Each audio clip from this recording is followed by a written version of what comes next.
It hasn't been a particularly good weekend for Ryan Briscoe until now. This morning in practice, this is what happened.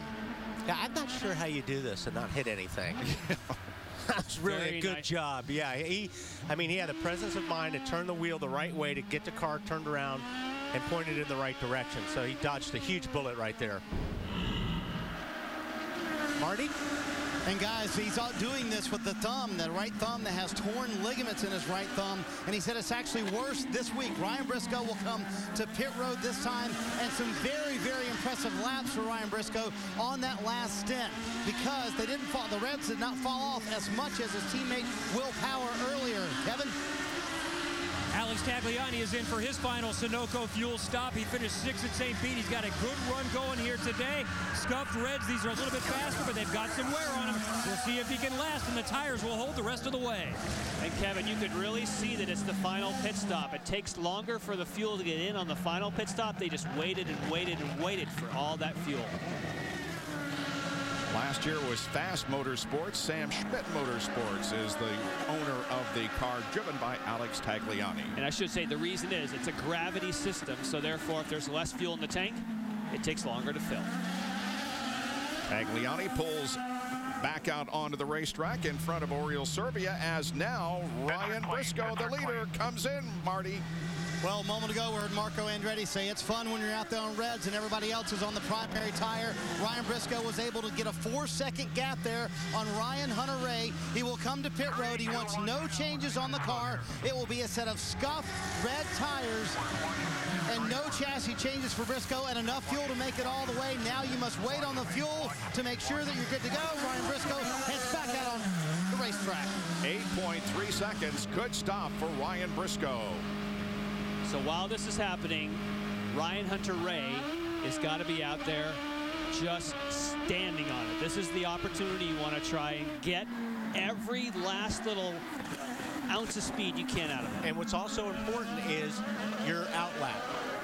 When you change these tires and you see Briscoe's on it really, really hard, you can lose a lot of time. You've got to try to get as much as you can out of the tires. We got to possibly a pass back, but you got to get as much as you can on these cold tires.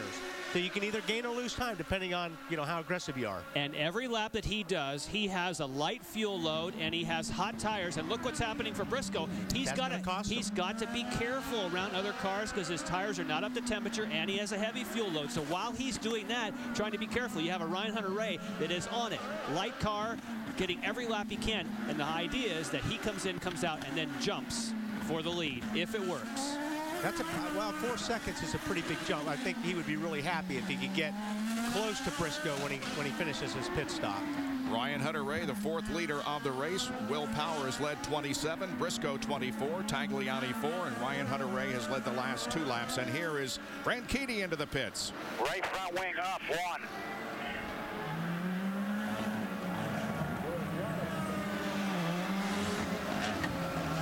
He moves out. Danica Patrick also making a final pit stop.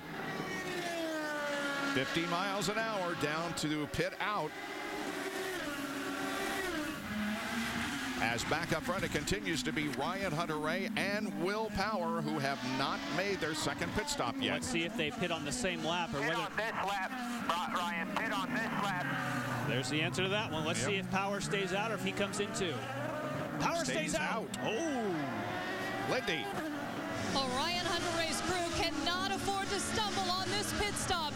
What should be his final one. Ryan does not want any changes as he hits his marks, and just as planned, they will take those red tires. He's not saying much over the radio except that he's happy with this car and everything feels good. He's out. It's going to be close. I think he's going to beat him easily. He can only go 50 miles an hour all the way down to just before turn 1. And here comes Briscoe at 170. It's going to be close. Boy, I think Briscoe's going to have it because he's going to have the momentum when he gets down there. Yeah. I say Ryan Hunter-Reay gets there first. It's on warmer tires. And you win. It's going to be Briscoe. Good job. Warm tires, cold tires. But it did close the gap. Like I talked, now it's up to Ryan to get after it and not let Briscoe, pull out. Isn't it incredible how much distance the difference is when you're at speed versus 50 miles? I mean, he was way back in turn 9 going to turn 10. You figure he's got it easy. Now let's see if Power can do it. Will Power relinquishes the lead, Marty. Bob, very intentional that they stayed out one extra lap from Ryan Hunter-Reay because they feel like if they stayed out, even on old tires, that they could gain a little bit of time when Ryan Hunter-Reay was on the colder tires. Will Power wants no changes to the chassis. It will be red scuffed tires for Will Power, and let's see where he cycles out with his teammate and also Ryan Hunter-Reay. This should be interesting heading back out to the track. Yeah, I think Briscoe's going to easily beat Power into turn 1. Might be close between him and Hunter-Reay. There. Oh, this is so similar. Oh, so Power is going to fall into second. So he did jump one spot. Just like he said, Wally. He couldn't get the. Oh, well, hang on. Look out. Look out. Whoa, I'm on cold tires. Cold tires for sure. And this is where Hunter-Reay smells blood. Because he's on his tires now. They're warmer. Will Power struggling, so this is where he's really got to make hay. Now here was our first call. So had that been under caution, I would have won the bet. But unfortunately, because they were at speed, by the time I got down to turn 1 at 170 miles an hour. What was that bet again? I forgot how much. We didn't have a chance to put anything on it. That's too bad. Lindy Elio's in. And Elio picked this first stop because it was easiest to pull into. It looks like they have decided on the red tires. And Lindy, while you were talking, Ryan Hunter-Reay did exactly what Wally was predicting. He smelled blood and he took the spot. So Ryan Hunter-Reay moves back a position. Okay, good. And Scott Dixon on pit road, guys, leaving pit road as we predicted, staying out a few laps later than everyone else. Elio Castroneves will beat him out by just a little bit. We'll see if this gained the 9 some positions as well. It's basically ice skate racing here for the first lap for these two guys right here, Castroneves and Franchitti. Oh, he locks him up. Uh-oh. And it's E.J. Viso. Once again, damaging the race car. Viso was running in 18th position. But again, his race comes to an end after contact with the wall or another car. We're not sure. Probably the wall. Well, this is obviously going to bring them all together. Yep.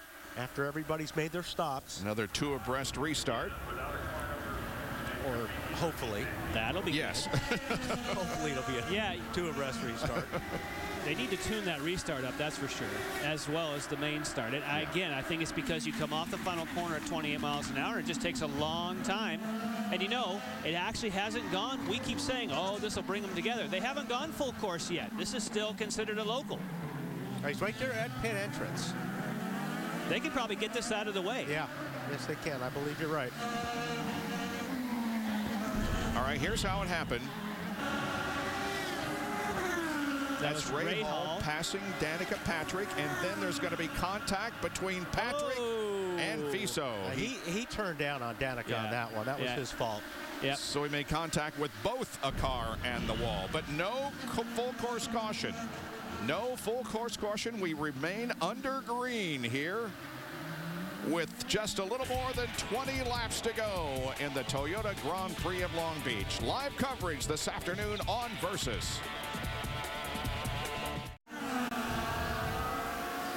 We are under a full course caution here at Long Beach, not because of the E.J. Viso crash, but because of one involving Justin Wilson, who has come into the tire barrier in turn number 8.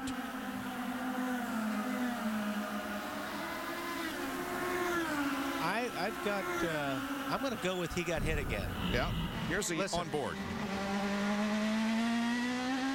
Just listen when he gets up here.